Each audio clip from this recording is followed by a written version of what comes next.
Hoje, em entrevista à CNN, a nova ministra da Mulher, Cida Gonçalves, disse que o governo luta pelo aborto legal, previsto em lei desde 1944, mas que dificilmente enxerga algum avanço sobre a questão no Congresso devido ao perfil dos parlamentares eleitos. Acompanhe.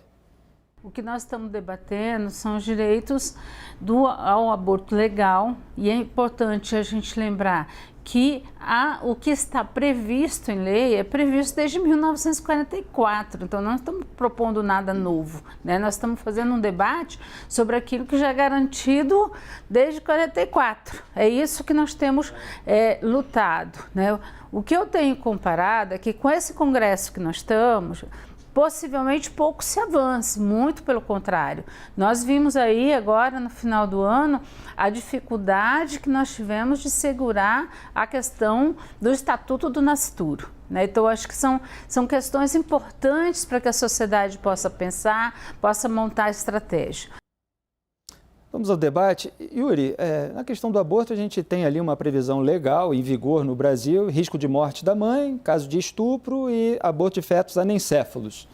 É disso, aparentemente, que ela está falando, porque se ela está falando de aborto legal, agora, teve uma questão durante a corrida eleitoral, principalmente ali para tentar evitar o maior crescimento do Jair Bolsonaro entre eleitores evangélicos, uma carta do Lula se comprometendo a não mudar a legislação, acho que nem sobre drogas, nem sobre aborto, e agora a ministra vem tocar nesse tema, é claro que pode gerar ruídos aí no debate.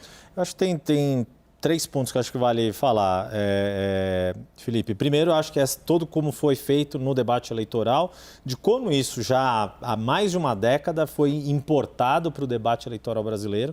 Me lembro na eleição de 2010, isso começar a ser um tema na disputa entre Dilma Rousseff e José Serra, e isso continuou. Eu lembro, na disputa da Prefeitura de São Paulo em 2012, isso voltou a ser um tema na disputa entre Fernando Haddad e José Serra, e isso continuou e veio para ficar esse debate que é muito típico da política norte-americana. Eu me lembro da Dilma, 4 dias da eleição, tendo um encontro com católicos e evangélicos. Exato. E garantindo, não vou mexer na legislação. Exato. E tal, diante de toda aquela pressão que é feita. Então, acho que isso é um dos pontos, e por isso que houve todo esse momento que você se relembrou agora. Segundo ponto, a partir da fala da ministra, a constatação de um fato: o Congresso Nacional resiste, não tem ambiente para qualquer tipo de mudança de política pública. Você precisa ter... Tem uma teoria de administração pública do John Kingdon que fala dos múltiplos fluxos, e uma delas é você ter o ambiente político e uma pressão social, não só uma coisa ou outra. E acho que no Brasil não tem nem uma coisa nem outra. Então, mas há uma pressão, sim, de um campo político que resiste a cumprir o que diz a lei.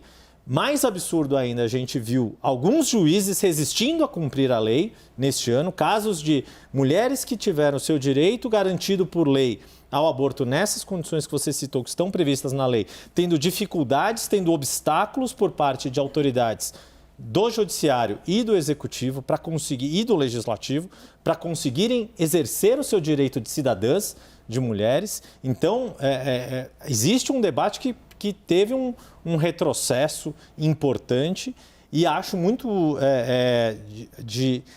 correto quando a ministra coloca e bota lendo a realidade que existe. É difícil avançar a legislação agora porque o Congresso é mais conservador, existe uma postura na população mais conservadora, isso é um fato, tanto dos eleitores de Bolsonaro quanto dos eleitores de Lula.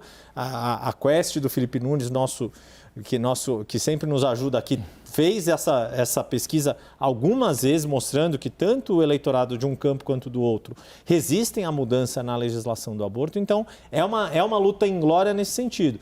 Quando ela fala que a luta é para cumprir o que está na lei desde os anos 40, isso mostra o quanto esse debate retrocedeu no Brasil, e o que é um fato.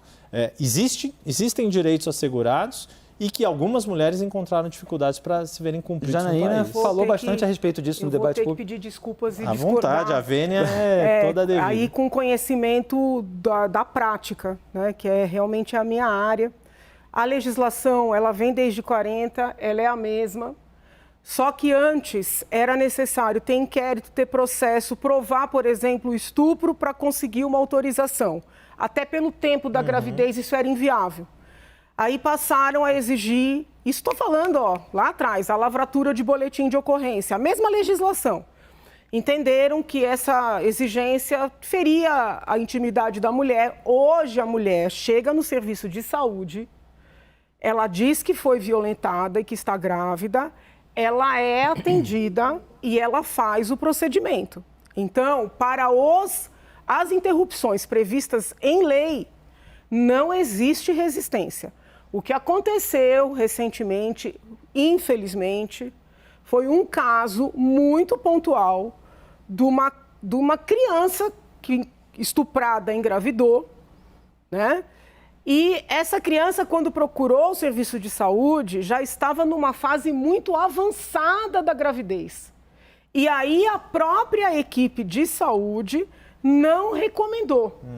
Aí houve uma interferência, um pedido judicial, o Ministério Público, a meu sentir, equivocadamente, porque a equipe de saúde também tem que ter autonomia, claro, em termos da oportunidade do procedimento, deu uma ordem para os médicos fazerem um aborto praticamente numa gestante de quase 8 meses, 7 meses, entendeu? Existe o risco do procedimento para a criança grávida e existe a questão de você praticamente matar um ser humano pronto para a vida. Se você pegar a legislação comparada, tá?